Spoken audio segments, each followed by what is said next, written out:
السلام عليكم ورحمة الله وبركاته. الحمد لله الذي خلق الموت والحياة ليبلوكم أيكم أحسن عملا وهو العزيز الغفور. أشهد أن لا إله إلا الله وحده لا شريك له وأشهد أن محمدا عبد الله ورسوله أرسله الله بالحق بشيرا ونذيرا وداعيا إلى الله بإذنه وسراجا منيرا. اللهم صل وسلم على نبينا محمد وعلى آله وأصحابه الطيبين الطاهرين ومن تبعهم بإحسان إلى يوم الدين. أما بعد، الجامعة السلفية দিনাজপুর কর্তৃক আয়োজিত আজকের এই কনফারেন্সের সম্মানিত সভাপতি ফজিলাতুল শেখ আব্দুর রাজ্জাক বিন ইউসুফ হাফিজাহুল্লাহ, মঞ্চে উপবিষ্ট উলামায়ে কেরাম, আসহাবুল ফদিলাহ ও সাআদা, অতিথিবৃন্দ এবং বাংলাদেশের বিভিন্ন প্রান্ত হতে আগত সম্মানিত দ্বীনী ভাই এবং বোনেরা, আল্লাহ সুবহানাহু ওয়া তাআলা আল কোরআনে দ্বীনের দিকে দাওয়াতের বিষয়টি বহুবার উল্লেখ করেছেন, বরং তিনি নির্দেশ দিয়েছেন, উদউ ইলা সাবিল রাব্বিকা বিল হিকমাতি ওয়াল মাউইযাতিল হাসানাহ ওয়াজাদিলহুম বিল্লাতী হিয়া আহসান। দাওয়াত দাও, আহ্বান করো তোমার রবের পথের দিকে প্রজ্ঞার সাথে, হিকমতের সাথে এবং উত্তম উপদেশের সাথে, আর আলোচনা করো অতি উত্তম পন্থায়। আল্লাহ সুবহানাহু ওয়া তাআলা আরো বলেছেন, কুল হাযিহি সাবিলি আদউ ইলা আল্লাহি আলা বাসীরা আনা ওয়া মান ইত্তাবা'আনি। বলো, এটি আমার পথ, আমি জ্ঞানের ভিত্তিতে, ইলমের উপর ভিত্তি করে আমি আহ্বান করি, দাওয়াত দেই, আমি এবং যারা আমার অনুসরণ করে। ওয়া মান আহসানু কাওলান মিম্মান দাআ ইলা আল্লাহি ওয়া আমিলা সালিহান ওয়া ক্বালা ইন্নানি মিনাল মুসলিমিন। বলো, ওই ব্যক্তির চাইতে উত্তম আর কে হতে পারে যে আল্লাহর দিকে আহ্বান করে এবং আমলে সালেহ করে আর বলে আমি আল্লাহর অনুগতদের অন্তর্ভুক্ত, মুসলিমদের অন্তর্ভুক্ত। আল কোরআনে এভাবে আল্লাহ সুবহানাহু ওয়া তাআলা দাওয়াতের গুরুত্বের উপর আরো অনেক বক্তব্য দিয়েছেন, আলোচনা পেশ করেছেন, দাওয়ার নির্দেশ তিনি জারি করেছেন এবং সেই দাওয়া যেন প্রজ্ঞাপূর্ণ হয়, ইলম ভিত্তিক হয় এবং সেটা যেন মন গড়া কোনো কিচ্ছা কাহিনী না হয়, সেটি তিনি বারবার বলে দিয়েছেন। এবং রাসূলুল্লাহ সাল্লাল্লাহু আলাইহি সাল্লামের পুরো দাওয়াতি জিন্দেগি আমাদের জন্য বিশাল দলিল। তিনি মক্কায় যখন গোপন দাওয়া শুরু করেন, এরপরে আল্লাহর নির্দেশে যখন প্রকাশ্য দাওয়া শুরু করেন এবং মদিনায় আসার পর সারা বিশ্বে তিনি দাওয়াকে ছড়িয়ে দিয়েছেন। এখন প্রশ্ন হচ্ছে, আমরা যে দাওয়ার কাজ করছি তাতে কি কোনো প্রতিবন্ধকতা আছে? এটাই আসলে আজকে আমাদের আলোচনার মূল বিষয়। রাসূলুল্লাহ সাল্লাল্লাহু আলাইহি ওয়াসাল্লামের যুগেও কি কোনো প্রতিবন্ধকতা ছিল?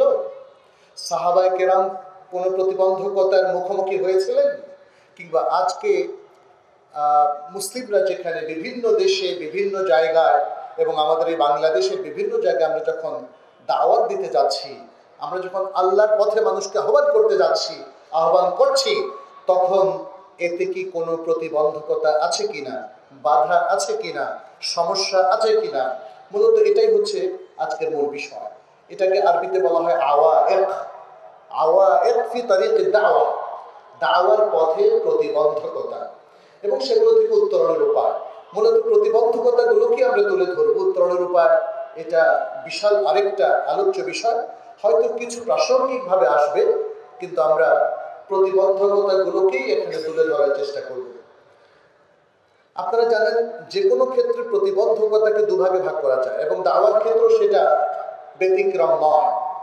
একটা হচ্ছে আভ্যন্তরীণ প্রতিবন্ধকতা, আরেকটা হচ্ছে বাহ্যিক অথবা বহির্গত প্রতিবন্ধকতা।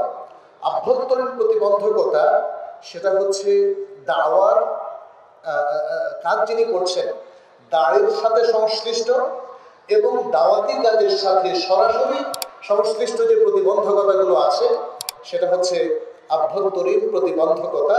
এগুলোকে বলা হয় আওয়ায়েদ দাখিলিয়া। এর পাশাপাশি রয়েছে বাহ্যিক কিছু প্রতিবন্ধকতা, যেটি দাঁড়ির নিজের সাথে সংশ্লিষ্ট নয় অথবা দাওয়াত কাজের সাথে সংশ্লিষ্ট নয়, এটি বাহিরের থেকে আরোপিত হতে পারে। বাইরের কেউ তার প্রতিবন্ধকতা সৃষ্টি করছে, কেউ তাকে বাধা দিচ্ছে। এটা হতে পারে কখনো সামাজিক পর্যায়ে, কখনো আন্তর্জাতিক পর্যায়ে, বিভিন্ন পর্যায় থেকে যে বাধাগুলো এসে থাকে সেগুলোকে আমরা খারিজিয়া অথবা বহির্গত বাহ্যিক আমরা প্রতিবন্ধকতাগুলো অভিহিত করব। তো আজকের আলোচনায় মূলত আমরা আভ্যন্তরীণ প্রতিবন্ধকতা নিয়ে আলোচনা করব। বিশেষ করে বাহ্যিক প্রতিবন্ধকতাগুলো সেগুলো অনেকগুলোই আমাদের অপসারণ করা সম্ভব হয়তো হয় না, এবং সেটা নিয়ে আসলে দাঁড়িদের জাতীয় পর্যায়ে বসতে হবে, ওলামায়ে কেরামকে রিসার্চ করতে হবে, ভাবতে হবে। কিন্তু যেগুলো আভ্যন্তরীণ প্রতিবন্ধকতা সেগুলো আমরা চেষ্টা করলে আমরা নিজেরাই দূর করতে পারি। আর দাড়ি কে হবেন? দাড়ি একজন আলেম হবেন, এটাই স্বাভাবিক। কিন্তু একজন সাধারণ মানুষ কি দাড়ি হতে পারেন? উত্তর হচ্ছে হ্যাঁ, তিনিও দাড়ি হতে পারেন, তবে ততটুকু দাওয়ার কাজ তিনি করবেন যতটুকুতে তার কাছে অথেন্টিক বিশুদ্ধ ইলম অর্জিত হয়েছে। কেননা রাসূলুল্লাহ সাল্লাল্লাহু আলাইহি ওয়াসাল্লাম বলেছেন, বাল্লিগু আন্নী ওয়ালাউ আয়া, আমার পক্ষ থেকে একটা আয়াত হলে পৌঁছিয়ে দাও। তাতে বোঝা গেল যদি কোনো মুসলিমের কাছে তার আকীদা শুদ্ধ হয়, সে একজন প্র্যাকটিসিং আমলদার মুমিন হয়, মুসলিম হয়, তাহলে সে যতটুকু জ্ঞান অর্জন করেছে ততটুকু জ্ঞান মানুষের কাছে পৌঁছে দেওয়ার দায়িত্ব তার উপর আরোপিত হয়। এটা তার উপর ফরজ, সে পুরুষ হোক আর নারী হোক। কিন্তু একটা কমন কথা আমাদেরকে মনে রাখতে হবে, দাওয়ার জন্য অবশ্যই ইলম লাগবে। ইলম যদি না থাকে, অজ্ঞতার উপর ভিত্তি করে, কিসসা কাহিনীর উপর ভিত্তি করে দাওয়াতি কাজ করা যাবে না। ইসলামের উপর কথা বলতে হলে প্রত্যেকটা পয়েন্টের উপর, প্রত্যেকটা বিষয়ের উপর আপনার পর্যাপ্ত বিশুদ্ধ ইলম অর্জন করতে হবে। আচ্ছা, এবার আমরা একটু সংক্ষেপে আলোচনা করব। তাহলে আমরা যে আভ্যন্তরীণ কারণ প্রতিবন্ধকতাগুলো বললাম দাওয়াতি কাজের ক্ষেত্রে, সেগুলো কি? আমি বেশ কিছু প্রতিবন্ধকতা আপনাদের সামনে তুলে ধরছি, প্রয়োজনে কেউ কেউ নোটও করতে পারেন অথবা মনে রাখতে পারেন। প্রথম হচ্ছে দাড়িদের সংখ্যা কমে যাওয়া। প্রকৃত মুহাক্কিক, বিদ্বান, ইলম যাদের আছে এমন দাড়িদের সংখ্যা কমে যাওয়া, ফলে দাওয়াতি কাজ কমে যায়, মুসলিমদের মধ্যে ইলমের প্রচার প্রসার কমে যায়। তাহলে দাড়িদের সংখ্যা বাড়াতে হবে। আজকাল দেখি যে আমাদের অনেক ভাইয়েরা, বোনেরা বা আমাদের অভিভাবকেরা, তারা সন্তানদেরকে ডাক্তার বানাতে চায়, ইঞ্জিনিয়ার বানাতে চায়, অথবা জাগতিক কোনো পেশায় তারা স্বপ্ন দেখে যে আমার ছেলে অনেক টাকা ইনকাম করবে, ব্যবসায়ী হবে, এ হবে, সে হবে। কজন বাবা মা তার সন্তানকে দাড়িওয়ালা বানাতে চান? যদি আপনি বানাতে চান তাহলে তো দাড়িদের সংখ্যা বাড়বে। অতএব দাড়িদের সংখ্যা প্রয়োজনের তুলনায় যথেষ্ট কম থাকায় দাওয়াতের একটা বড় প্রতিবন্ধকতা তৈরি হচ্ছে। আপনি আপনাদের দিনাজপুরের কথাই বলেন না, এখানে কোনো দাওয়াতি অনুষ্ঠান, কনফারেন্সের ব্যবস্থা করতে হলে আপনাকে বাইরের থেকে প্রচুর লোকজন আনতে হয়। আপনাদের লোকাল দাড়ি কয়জন আছে এবং কয়জন আপনারা বানানোর প্ল্যান করছেন? প্রত্যেকটা গ্রামে, প্রত্যেকটা ইউনিয়নে, প্রত্যেকটা থানায়, প্রত্যেকটা মহকুমায়, উপজেলায় আপনাদের দাড়ি সংখ্যা বাড়াতে হবে। সুতরাং দাড়ি সংখ্যা কম হওয়া একটা বড় ধরনের সমস্যা। দ্বিতীয় সমস্যা হচ্ছে দাওয়াত মানে কি? দাওয়াত মানে কি, এই বুঝের মধ্যে কিছু ত্রুটি আছে। অনেক ইসলামী সংগঠন দাওয়াত দিয়ে থাকে, দাওয়াত দেয় কি না বলেন? অনেক ইসলামী সংগঠন দাওয়াতি কাজ করে থাকে। তাহলে তারা কিসের দিকে দাওয়াত দেয়? দলের দিকে দাওয়াত দেয় না দ্বীনের দিকে দাওয়াত দেয়? এটা দেখার বিষয় আছে। তাহলে দাঁড়ির প্রধান বৈশিষ্ট্য হবে তিনি দ্বীনের দিকে দাওয়াত দিবেন, দলের দিকে নয়। কারণ দলের দিকে দাওয়াত মানুষের মধ্যে তাহাজ্জুব, দলাদলি তৈরি করে, হিংসা হানাহানি তৈরি করে। আর আমাদের সবারই উদ্দেশ্য হচ্ছে দ্বীনকে অনুসরণ করা, দ্বীনকে বোঝা এবং দ্বীনের আমল করা। সুতরাং আমাদেরকে দ্বীনের দিকে দাওয়াত দিতে হবে, অন্যথায় দলের দিকে দাওয়াত দিলে এটা দ্বীনের দিকে দাওয়াত বলে গণ্য হবে না। আচ্ছা, 3 নম্বর হচ্ছে দাওয়াতের যে ব্যাপক অর্থ আছে সেটাকে আমরা সংকীর্ণ করে ফেলি। আল্লাহ সুবহানাহু ওয়া তাআলা কোরআনে বলেন, কুল্লু হিজবিন বিমা লাদাইহিম ফারিহুন। প্রত্যেক দল তার নিজের চিন্তা চেতনা বা যা কিছু আছে সেটা নিয়ে সন্তুষ্ট। অতএব বাংলাদেশের প্রেক্ষাপটে বিভিন্ন দলের দাওয়াতি কাজের ক্ষেত্রে আমরা এই সংকীর্ণতা দেখি, অথচ ইসলামী দাওয়া, যেটাকে আদ-দাওয়া আল-ইসলামিয়া বলা হয়, যেটিকে আল্লাহ সুবহানাহু ওয়া তাআলা বলছেন ওমান আহসানু কাওলাম মিম্মান দাআ ইলাল্লাহ, অথবা যাকে বলছেন উদউ ইলা সাবিল রাব্বিকা বিল হিকমা ওয়াল মাউইযাতিল হাসানা। এই যে দাওয়ার কথা বলছেন, এটা কোন দাওয়া? এটা কি সংকীর্ণ দাওয়া নাকি ব্যাপক দাওয়ার কথা আপনি বলছেন? ইসলাম যতটা ব্যাপক, আপনার আমার দাওয়াটা ততটাই ব্যাপক হতে হবে। শুধুমাত্র একটা সাইডে দাওয়াত দেবেন না। দেখবেন যে কেউ শুধুমাত্র যারা সুফি তরিকার তাদের ভাষায় যেটা তাজকিয়াতুন নাফস, তারা সে দাওয়াগুলো দিচ্ছে। যারা অতিমাত্রায় রাজনৈতিক বিষয়গুলোর উপর মাথা ঘামান, তারা রাজনৈতিক দাওয়াটাকে ইসলামের মেইন দাওয়া হিসাবে চিহ্নিত করছেন। অথচ কোরআনের আসল অর্থ বোঝা, মাকাসিদ বোঝা, হাদিসের মাকাসিদ বোঝা এবং জীবনের মূল লক্ষ্য বোঝা, ইবাদতের মূল উদ্দিষ্ট অর্থ হৃদয়ঙ্গম করা, এই যে বিষয়গুলো, এগুলো মানুষ অনেক সময় ইগনোর করে যায়। যেমন দাওয়ার মধ্যে 1 নম্বর বিষয়টা কি? লা ইলাহা ইল্লাল্লাহ দাওয়া দেওয়া, তথা তাওহীদের দাওয়া দেওয়া, তাওহীদুল উলুহিয়্যা, তাওহীদুর রুবুবিয়্যা, আল আসমা ওয়াস সিফাত, এগুলোকে সঠিকভাবে বোঝা এবং বুঝে জীবনটাকে শুরু করা, তাওহীদকে সুপ্রতিষ্ঠিত করে দেওয়া শুরু করা, এটা হচ্ছে দাওয়ার সবচেয়ে ব্যাপক অর্থ। অথচ এই অর্থটা অনেকের কাছেই অনুপস্থিত। ফলে দাওয়া হচ্ছে অনেক, কিন্তু সঠিক ইসলামে দাওয়া হচ্ছে না। এটি একটা প্রতিবন্ধকতা। আচ্ছা, এরপরে আরেকটি বিষয় হচ্ছে ইলমুদ দাওয়া। এটা একটা শাস্ত্র, ইলমুদ দাওয়া, দাওয়া শাস্ত্র, অর্থাৎ দাওয়া একটা আর্ট, একটা পদ্ধতি। ফলে দাড়িকে সেই শাস্ত্রের মধ্যে তাকে পাণ্ডিত্য দিয়ে, তাকে জ্ঞান দিয়ে তৈরি করতে হবে। এই জিনিসটা কিন্তু হয়ে উঠছে না। প্রত্যেকে নিজের মত মতো করে দাওয়ার কাজ করছেন। ফলে খুব সঙ্গতিপূর্ণ, স্কিলড, দক্ষতাপূর্ণ দাওয়ার কাজটা আমরা হারাচ্ছি। আচ্ছা, এরপরে আরেকটি হচ্ছে আল্লাহ সুবহানাহু ওয়া তাআলার কিছু সিস্টেম আছে, যে সিস্টেমটা পরিপালন করলে সাফল্য পাওয়া যায়।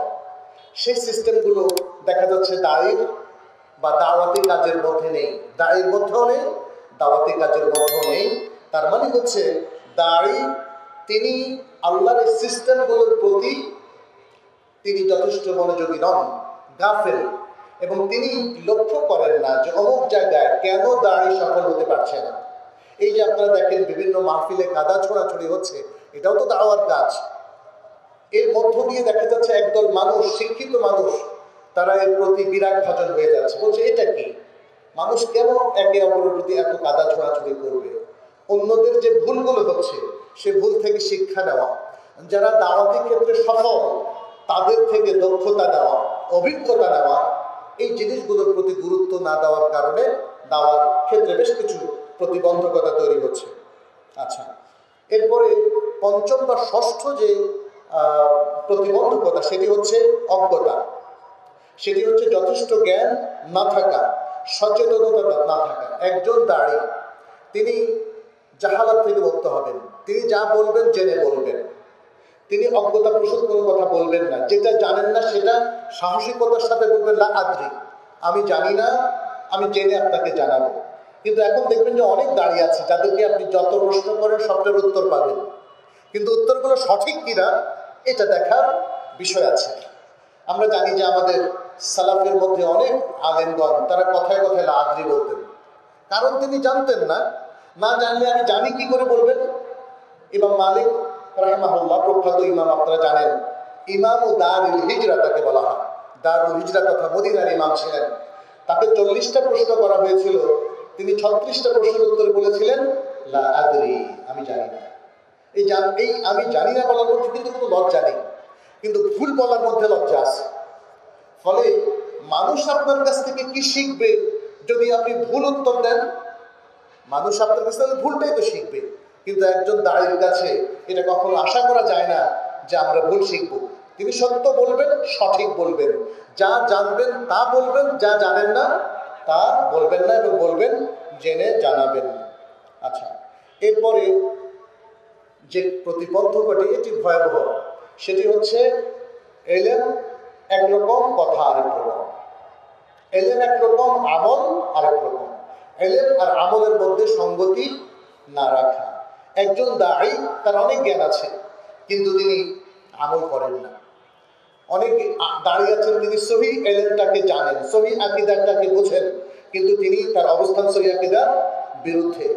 অনেক আলেম দেখবেন যে কোনো ইস্যুতে কোরআন সুন্নাহ ভালো করে জানেন, কিন্তু অনেক ক্ষেত্রে আমরা দেখি তিনি জানার পরেও বলেন কি যে সমাজের অধিকাংশ মানুষ যে আমল করে আমরাও সে আমলের পক্ষে কথা বলবো। সমাজের অধিকাংশ মানুষ যে যা করে আমরা তার বিরুদ্ধে যাব না, তাহলে ফিতনা হবে। এটা কি সঠিক হবে? রাসূলুল্লাহ সাল্লাল্লাহু আলাইহি ওয়াসাল্লাম যখন জাহেলী সমাজে এসেছিলেন, তখন সমাজের সবাই কি ইলমের উপর ছিলেন? তখন সবাই কি হিদায়াতের উপর ছিলেন? তখন সবাই কি সত্যের উপর ছিলেন?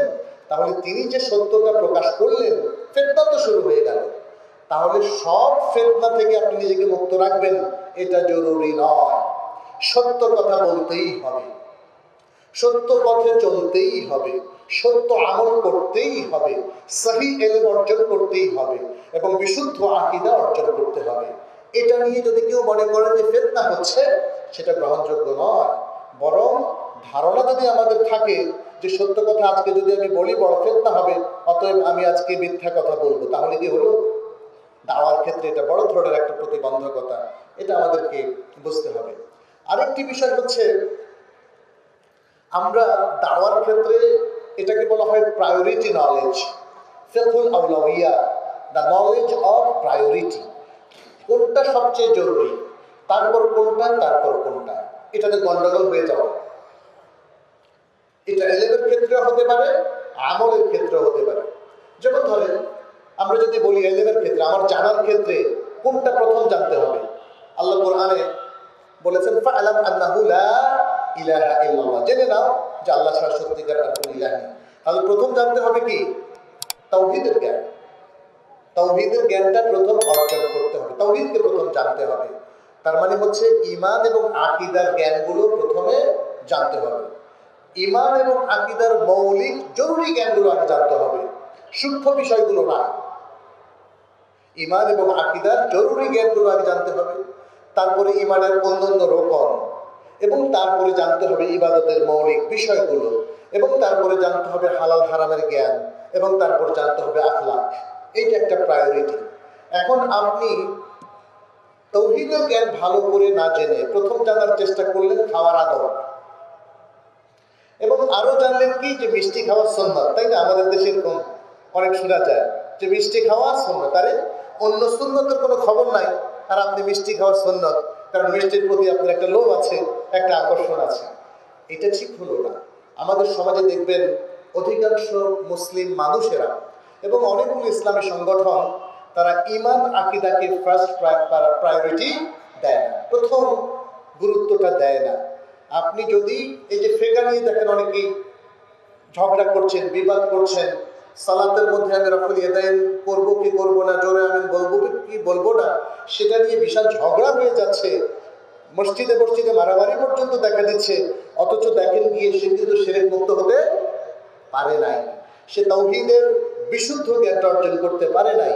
তাওহীদকে কোন কোন আমল, কোন কোন আকীদা নষ্ট করে দেয়, সেই জ্ঞানটা সে অর্জন করতে পারেনি।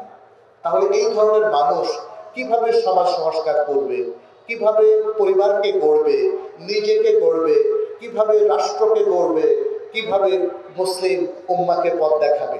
তাহলে এই প্রায়োরিটিটা দাঁড়িদেরকে বুঝতে হবে। একজন দাঁড়ি তিনি এই প্রায়োরিটির ভিত্তিতে কাজ করবেন। তাহলে এটাকে বলা হয় ফিকহুল আওলাবিয়াত। আপনি যেমন সালাত শেখাচ্ছেন একজনকে, তাকে প্রথম কি শেখাবেন? সুন্নাত মুস্তাহাব আগে শেখাবেন না ফরজ শেখাবেন আগে? ফরজ শেখাবেন আগে। তাহলে সালাতের কয়টা ফরজ এবং ওয়াজিব এগুলো যেন তিনি নিখুঁতভাবে পালন করতে পারেন। যদি পালন না করেন তাহলে রাসূল সাল্লাল্লাহু আলাইহি ওয়াসাল্লাম সেই বিখ্যাত হাদিসটা আপনারা জানেন, হাদিসুল মুসিই সালাতাহু, সেখানে তিনি বারবার ওই সাহাবীকে বললেন, কুম ওয়ারজি' ফাসাল্লি ফাইন্নাকা লাম তুসাল্লি, তুমি দাও, তুমি আবার সালাতে ফিরে যাও, সালাত পড়ো, কারণ তোমার সালাত হয়নি। কি সমস্যা হয়েছিল তার সমস্যা হয়েছিল সে ফরজ আমলগুলো ঠিক মতো করতে পারেনি। কারণ সুন্নাত মুস্তাহাব যেগুলো আছে সেগুলো দুই একটা যদি ছুটে যায় আপনার সালাত শুদ্ধ হবে, কিন্তু ফরজ ছুটে গেলে সালাত শুদ্ধ হবে না। হজের মধ্যে আপনি দেখেন, হজের যে রোকনগুলো আছে, যে 4টা রোকন আছে মৌলিক, এর মধ্যে যে কোনো একটা না করে যদি আপনি দেশে ফেরত আসেন আপনার হজ হয়নি। যে কোনো কাজের ক্ষেত্রে এই প্রায়োরিটিটা বুঝতে হবে। হালাল হারামের মধ্যে আপনাকে অবশ্যই হারামকে বর্জন করতে হবে। এভাবে আমরা আমাদের প্রায়োরিটি নির্ধারণ করে যদি দাওয়াত দেই তাহলে দেখা যাবে যে মানুষ শিক্ষিত হবে, মানুষ দিনদারিটা শিখবে, মানুষ শুরুতে সবচেয়ে জরুরি জ্ঞানগুলো শিখে নিজেকে ধীরে ধীরে প্রকৃত মুমিন এবং মুসলিম হিসাবে গড়ে তুলবে। আচ্ছা, আরেকটা জিনিস হচ্ছে যেটা একটা বড় ধরনের প্রতিবন্ধকতা এবং আজকে যেটা আমরা অনেক বেশি করে দেখতে পাচ্ছি, সেটা হচ্ছে দাড়িদের মধ্যে লাগালাগি, হানাহানি। দাড়িরা একে অপরকে রিফিউট করা, একে অপরকে গালমন্দ করা, অনেক সময় তাফসিক এবং তাকদীর কিংবা তাকফির করা। এই মাহফিলের মধ্যে আপনারা দেখবেন কেউ কাউকে কাফের বলছে, ফাসিক বলছে, বেদাতি বলছে। যাকে বলছে সে কি আর চুপ থাকবে বলেন? তিনি আরো জোরে বলছেন। এভাবে জেদ তৈরি হচ্ছে, সমাজের মধ্যে হানাহানি, সংঘাত তৈরি হচ্ছে, আর সাধারণ মানুষগুলো এই দাড়িদের এই কাণ্ড দেখে হাসছে, উপহাস করছে। এইটা নাকি ইসলামিক দাওয়াত? অতএব আমাদের সকলকে সাবধান থাকতে হবে যেন দাওয়াতি কাজ করতে গিয়ে আমরা একে অপরকে শত্রু বানিয়ে না ফেলি। কারণ দাওয়াত হচ্ছে নাসিহা, দাওয়াত হচ্ছে ইলম। পৃথিবীতে সবচেয়ে সুন্দর হচ্ছে ইলম।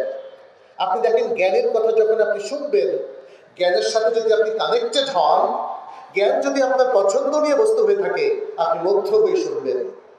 মদিনা ইউনিভার্সিটিতে যখন আমরা আমাদের অনেক ওস্তাদের কখনো হালাকায় কখনো ক্লাসরুমে তাদের জ্ঞানগর্ভ আলোচনা শুনতাম, 1 ঘন্টা যে কখন কেটে যেত আমরা টের পেতাম না। এর কারণটা কি? তারা জ্ঞানের কথা বলতেন, দ্বিখাত জ্ঞানের কথা, সুন্দর কথা। জ্ঞান নিজেই সুন্দর। অতএব জ্ঞানের কথা, দাওয়াতের কথা এভাবে যদি মানুষের কাছে উপস্থাপন করা হয়, মানুষ সেখান থেকে নেবে। আর যদি আপনি জ্ঞানের কথা গালমন্দ সহকারে বাজেভাবে উপস্থাপন করেন, যাতে পরস্পরের প্রতি ঘৃণা বিদ্বেষ তৈরি হয়, তাহলে মানুষ আপনার কাছে জ্ঞান শিখবে না, শিখবে হানাহানি, শিখবে ঘৃণা, শিখবে বিদ্বেষ। সে আপনার কাছ থেকে বের হয়ে অন্য মানুষের উপর চড়াও হবে, অন্যকে মারবে, ধরবে, গালিগালাজ করবে। এটা তো দাওয়ার ফসল হতে পারে না। এটা তো আমরা দাওয়ার মাধ্যমে চাচ্ছি না। আমরা দাওয়া দেওয়ার মাধ্যমে চাচ্ছি যে আমরা যেভাবে ভালো হওয়ার জন্য চেষ্টা করছি, যারা আমাদের কাছ থেকে কথা শুনে তারাও সেভাবে ভালো মানুষ হিসাবে গণ্য হবে ইনশাআল্লাহ। আচ্ছা, এরপর হলো আরেকটা বিষয়। আপনারা লক্ষ্য করছেন ইসলামের দুটো এরিয়া। একটা এরিয়া হচ্ছে আল্লাহ তাআলা খুবই স্পষ্টভাবে বলে দিয়েছেন এবং তার রাসূল সাল্লাল্লাহু আলাইহি ওয়াসাল্লাম, এখানে কোনো ইখতিলাফ করা যাবে না। সালাত দৈনন্দিন কয় ওয়াক্ত? 5 ওয়াক্ত। কোনো ইখতিলাফ করা যাবে? জোহরের নামাজ মুকিম অবস্থায় কয় রাকাত পড়ি আমরা? 4 রাকাত। কোনো ইখতিলাফ করা যাবে? এভাবে দেখেন কোরআন আল্লাহর কিতাব, কোনো ইখতিলাফ করা যাবে না। হাদিস রাসূলুল্লাহ সাল্লাল্লাহু আলাইহি ওয়াসাল্লামের, রাসূল সাল্লাল্লাহু আলাইহি ওয়াসাল্লামকে দেওয়া আল্লাহর ওয়াহী, কোনো ইখতিলাফ করা যাবে না। যদিও আজকাল মুনকিরিনে হাদিস একদল বের হয়েছে যারা মূলত ইসলামকে ধ্বংস করে দেওয়ার পায়তারা করছে। তাহলে ইসলামের একটা এরিয়া হচ্ছে যেখানে কোনো দ্বিমত পোষণ করা যাবে না। কিন্তু আরেকটা এরিয়া আছে, আল্লাহ সুবহানাহু ওয়া তাআলাই একটা সুযোগ তৈরি করে দিয়েছেন যে এখানে ইখতিলাফ করা যাবে। কোরআনের মুশতারাক শব্দগুলো, কোরআনের ফিকহি মাসআলার শব্দগুলো, যেমন ফাতাহরিরু রাকাবাতিন মুমিনা, আরেক জায়গায় ফাতাহরিরু রাকাবা বলেছেন, দাস আজাদ করে দেওয়ার কথা বলেছেন। কোথাও মোমেন বলেছেন, মোমেন দাস, কোথাও দাস। এখন উলামায়ে কেরাম বলেছেন যেখানে শুধু দাস বলেছেন সেখানেও কি মোমেন দাস হবে? ইখতিলাফ হলো কি হলো না? হলো। পুরুষ শব্দটার অর্থ কখনো তোহর, কখনো হায়েজ। এভাবে আল কোরআনে অনেক শব্দ আছে যেখানে যার অর্থ নিয়ে, তাফসীর নিয়ে উলামায়ে কেরামের মধ্যে ইখতিলাফ, সেই সাহাবাদের যুগ থেকে আজ পর্যন্ত। রাসূল সাল্লাল্লাহু আলাইহি ওয়াসাল্লামের হাদিসের ব্যাখ্যা নিয়েও কিন্তু আমাদেরই অনেক সালাফ ইখতিলাফ করেছেন, অনেক উলামায়ে কেরাম ইখতিলাফ করেছেন। এই ইখতিলাফটা জায়েজ। তার মানে কিছু এরিয়া আছে যেখানে ইজতিহাদ এবং গবেষণা করা যায়, যেখানে ইজতিহাদ এবং গবেষণা করা যায় সেখানে ইখতিলাফও করা যায়। এটা মনে রাখবেন, একটা কায়দা। আবার যেখানে ইখতিলাফ করা যায় সেখানে ইজতিহাদ করা যায়। আরেকটা নিয়ম আছে, আমার ইজতিহাদ আরেকজন আলেমের ইজতিহাদকে নষ্ট করতে পারে না। তার ইজতিহাদ তার জন্য, আমার ইজতিহাদ আমার জন্য। ফলে এই যে ইজতিহাদের একটা সুযোগ, ইখতিলাফের একটা সুযোগ আছে, এটাই অনেকে জানে না। তাহলে ইখতিলাফের সুযোগটা আমাদেরকে রাখতে হবে, যেহেতু কোরআন এই সুযোগটা দিয়েছে কিছু জায়গায়, সব জায়গায় না, এটা মনে রাখবেন। হাদিস এই সুযোগটা দিয়েছে, কিন্তু এর থেকে আবার এটা বুঝে যাবে না যা বলা হয় সবই ঠিক, তাই না? বলা হয় যে উলামায়ে কেরাম ইখতিলাফ করেছেন, সব ইখতিলাফ শুদ্ধ। এই কথাটা কি শুদ্ধ? এটা শুদ্ধ নয়। একদল মানুষ বলেন যে আল্লাহ সর্বত্র বিরাজমান, আর আমরা বলি আল্লাহ আরশের উপর আসমানে আছেন। এই যে ইখতিলাফটা হলো, দুটো কথাই কি শুদ্ধ? শুদ্ধ না। কিছু মানুষ আছে যে সব মাযহাব শুদ্ধ কথা বলে, প্রত্যেকটা মাসালা শুদ্ধ কয়টা? একটা। কিন্তু মুজতাহিদ ঠিক করলেও সওয়াব পাবেন, ডাবল সওয়াব পাবেন, আর বেঠিক করলে সওয়াব পাবেন অর্ধেক বা একটা। এটা রাসূল সাল্লাল্লাহু আলাইহি ওয়াসাল্লাম সমাধানটা দিয়েছেন এবং তিনি ওহীর আলোকে দিয়েছেন। সুতরাং ইখতিলাফ করাই যাবে না, এটা যেমন শুদ্ধ নয়, আবার সব ইখতিলাফ শুদ্ধ এটাও শুদ্ধ নয়। সব দল শুদ্ধ, সব মাযহাব শুদ্ধ, এটা ঠিক নয়। ফলে দায়ীদেরকে এই জায়গায় সঠিক কথাটা বলতে হবে। দায়ীরা যদি এই জায়গায় ভুল করেন তাহলে সমাজের মধ্যে নানা ফ্যাক্টর দেখা দিবে। কোনো ইখতিলাফের সুযোগ না রাখলে সেটা যেমন প্রবলেম, সবাইকে যদি বলেন সঠিক আছে, শিয়াও সঠিক, অমুক সঠিক, মুতাজিলা সঠিক, হ্যাঁ জাবারিয়ারা সঠিক, কাদারিয়ারা সঠিক, সমস্ত ফিরকা সঠিক, এ কথা বললে আসলে ইসলামের সঠিক অস্তিত্ব আর থাকে না। এটা আমাদেরকে মনে করতে হবে, মনে রাখতে হবে। আচ্ছা, আমি এরপরে একটু দ্রুত যাই, জাস্ট কারণগুলো বলে যাই, কারণ সময় খুব কম, অল্প সময়ের মধ্যে শেষ করতে হবে। আরেকটি হচ্ছে, দায়ীরা যদি টাকার দিকে অথবা বৈষয়িক সহায় সম্পত্তির দিকে অতিমাত্রায় ঝুঁকে যান তাহলে কিন্তু দাওয়াটা পণ্ড হয়ে যাবে। এটা একটা বড় প্রতিবন্ধকতা। আমাদের দেশে অনেক দাড়ি টাকা ছাড়া দাওয়াত দেন না, আছে কিনা এরকম? আছে। এটা দাওয়ার ক্ষেত্রে বড় ধরনের প্রতিবন্ধকতা। একজন ব্যক্তি তার দাওয়া, তার ইলম বিতরণ, তার দ্বীনি খেদমত, এটার মূল উদ্দেশ্য যদি হয় টাকা, তাহলে তার সেই খেদমতের মধ্যে কোনো বারাকা আসবে না। এটা বড় ধরনের প্রতিবন্ধকতা। আর মানুষও যখন শুনবে যে উনি টাকা ছাড়া কথা বলেন না, তাহলে কিন্তু মানুষ তার প্রতি শ্রদ্ধা থাকবে না। অনেকে সুর করে সুন্দর করে ওয়াজ করেন, মানুষ তাকে নানা কারণে নেয়, কিন্তু তারপরেও তার সমালোচনা করে কিনা বলেন?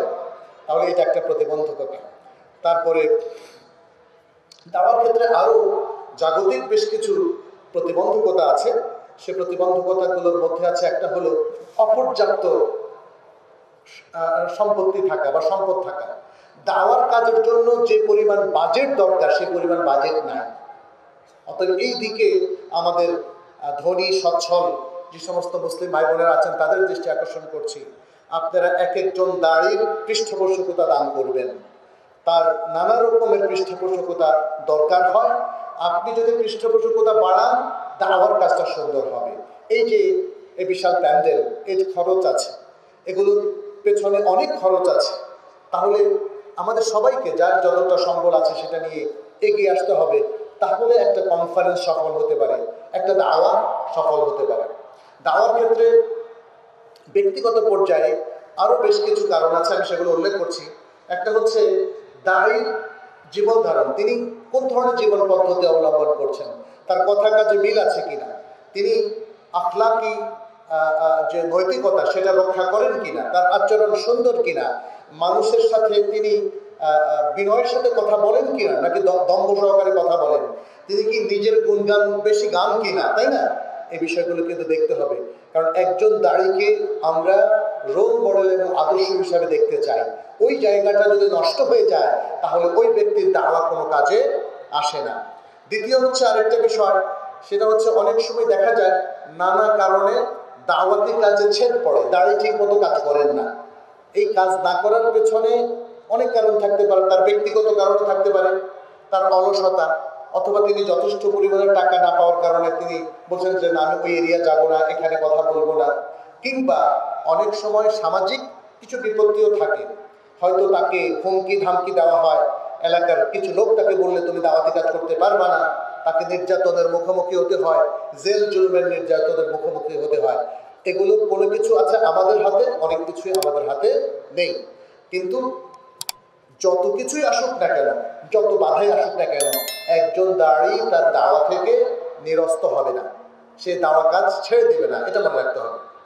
তৃতীয় হচ্ছে, দাড়ি যদি নিজের কাজে খুব মুগ্ধ হয়ে যায়, বাহ আমি তো ভালো কাজই করছি, নিজের কাজে নিজে মুগ্ধ হয়ে যায়, যেটা আত্ম অহংকার, আত্ম অহমিকা বা নিজের দ্বারা নিজেই প্রভাবিত হয়, তাহলে এই কাজে বরকত কমে যাবে, কারণ এই গর্ব অহংকার আল্লাহ পছন্দ করেন না। দাড়ি যদি তিনি প্রত্যেকটা কাজে আমির হতে চান, দায়িত্বশীল হতে চান, সবাইকে নিয়ন্ত্রণ করতে চান, সদারাত চান, তাহলে এটাও কিন্তু দাওয়ার পথে একটা বড় অন্তরায়। অনেক দাড়ি যিনি প্রাজ্ঞবিজ্ঞ, হয়তো বা তার দুনিয়ার প্রতি লোভ আছে, পদবীর প্রতি লোভ আছে, এগুলো দাওয়ার পথ ক্ষেত্রে বড় ধরনের অন্তরায়। আচ্ছা, এরপর আরেকটু বলি, সেটি হচ্ছে দাওয়াতি কাজ আমরা করি অনেক সময় আমরা অস্থির হয়ে যাই এর ফলাফলের জন্য। অস্থির হওয়া যাবে না। আমরা দেখি যে অনেক মানুষ অস্থির হয়ে শেষ পর্যন্ত দ্রুত, যেমন ইসলাম প্রতিষ্ঠা করার সে একটা আন্দোলনে সম্পৃক্ত হতে চায়, তখন সে অনেক সময় জঙ্গি কোনো সংগঠনের সাথেও সম্পৃক্ত হয়ে পড়ে, কারণ সে তার আর তর্স হয়েছে না, এতদিন হয়ে গেল কেন পারছি না, তাহলে অন্য কোনো ভিন্ন পন্থায় আমরা পারি কিনা। এটা ঠিক নয়।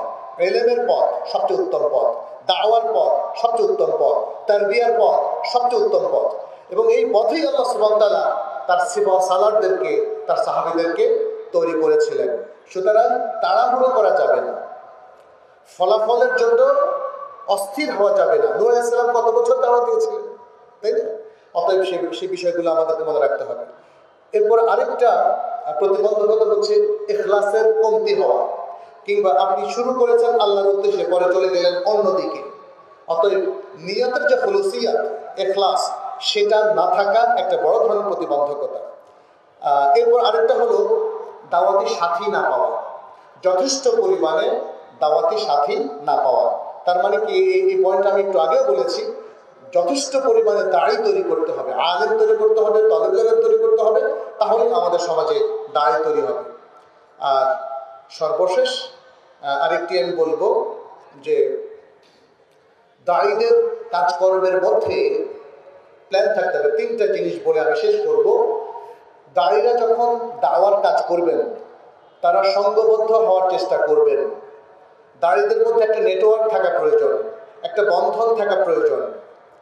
সুতরাং তারা যে কোনো কাজ করার আগে গভীর চিন্তা করবেন, গভীর চিন্তা, এটাকে বলা হয় আল ফিকরুল আমিক, গভীর চিন্তা করবেন।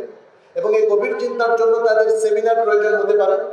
বাংলাদেশে কিভাবে দাওয়াতি কাজ সফল করা যায়, বাংলাদেশে দাওয়াতি কাজের ক্ষেত্রে এদেশের লোকাল প্রতিবন্ধকতাগুলো কি, এগুলোকে দূর করার জন্য আমরা সকলে মিলে কিভাবে একে অপরকে সাহায্য করতে পারি, কিভাবে সফল দাওয়াতি কাজ করা যায়, দাওয়াতের টপিকগুলো কি কি, কোন শ্রেণীর মানুষকে কোন অ্যাপ্রোচে আমরা আসলে সম্বোধন করব, এই ধরনের কিছু সেমিনার যদি হয় তাহলে এই কাজটা হয়। আল ফিকরুল আমিক গভীর চিন্তার কাজ। দ্বিতীয় কাজটা হচ্ছে আত-তাখতিত আদ-দাকিক, গভীর পরিকল্পনা, সুন্দর এবং সূক্ষ্ম পরিকল্পনা, সুন্দর এবং সূক্ষ্ম পরিকল্পনা। আপনি জানেন যে বাংলাদেশে বহু জায়গায় মানুষ খ্রিস্টান হয়ে যাচ্ছে, ঈসাই হয়ে যাচ্ছে, শিয়া হয়ে যাচ্ছে, বিভিন্ন মুনকিরিন হাদিসের ফিরকায় যোগ দিচ্ছে। তাহলে এগুলোকেও আমাদেরকে মাথায় নিতে হবে। তাহলে এই জিনিসগুলো মানুষ যে এইভাবে ভুল পথে চলে যাচ্ছে, তার জন্য দাওয়ার কাজটা প্ল্যান মাফিক কিভাবে হতে পারে সেই প্ল্যানটা এবং পরিকল্পনাটা করতে হবে। এবং সর্বশেষ যেটা প্রয়োজন সেটি হচ্ছে আল আমাল আল মুতাওয়াসিল, কন্টিনিউয়াস এফোর্ট, কন্টিনিউয়াস আমল। থেমে যাওয়া যাবে না, নিরাশ হওয়ার কিছু নেই, কাজ করে যেতেই হবে। ফলাফল আসতে দেরি হোক, নো প্রবলেম, কাজ করে যেতে হবে। আমি আশা করব দাওয়ার সাথে যারা সম্পৃক্ত রয়েছেন, আমাদের সম্মানিত ওলামায়ে কেরাম, মাদ্রাসার সম্মানিত শিক্ষকবৃন্দ, মসজিদের ইম্মা এবং খোতাবা, কিংবা যারা ফ্রিল্যান্সার দাওয়ার কাজ করছেন, এবং আমাদের সকল মুসলিম ভাই বোনেরা যারা দাওয়ার সাথে সম্পৃক্ত আছেন, আপনারা গভীর চিন্তা করে, সুন্দর সূক্ষ্ম প্ল্যান করে অবিরাম কাজ করে যান। আল্লাহ তাআলা দেখবেন এবং এই কাজে সাফল্যদাতা আল্লাহ তাআলা। আমরা সেভাবে যদি কাজ করে যাই, তাহলে এদেশের তৌহিদবাদী জনতা, মানুষ ইনশাআল্লাহ আমার আপনার এই দাওয়াতি কাজের ফসল একদিন ঘরে তুলতে পারবে। আল্লাহ যেন আমাদের সবাইকে তৌফিক দান করেন। আল্লাহ যেন আমাদের আমলগুলোকে কবুল করেন, আমাদেরকে সফল দায়ী হওয়ার তৌফিক দান করেন, সত্যিকার মুমিন মুসলিম হিসাবে আমাদেরকে কবুল করেন, এবং শেষ নিঃশ্বাস পর্যন্ত আমরা যেন ঈমান ইসলামের উপর থাকতে পারি, দাওয়ার কাজ চালিয়ে যেতে পারি, সে তৌফিক কামনা করে সকলকে শুকরিয়া জানিয়ে, আয়োজকদেরকে শুকরিয়া জানিয়ে আমি আমার বক্তব্য এখানে শেষ করছি। হাদা সাল্লাল্লাহু আলাইহি ওয়াসাল্লাম আলা নবিয়িনা মুহাম্মদ ওয়া আলা আলিহি ওয়া আসহাবিহি আজমাইন। সুবহানাকাল্লাহুম্মা ওয়া বিহামদিক, আশহাদু আল লা ইলাহা ইল্লা আনত, আস্তাগফিরুকা ওয়া আতুবু ইলাইক। আসসালামু আলাইকুম ওয়া রাহমাতুল্লাহি ওয়া বারাকাতুহু।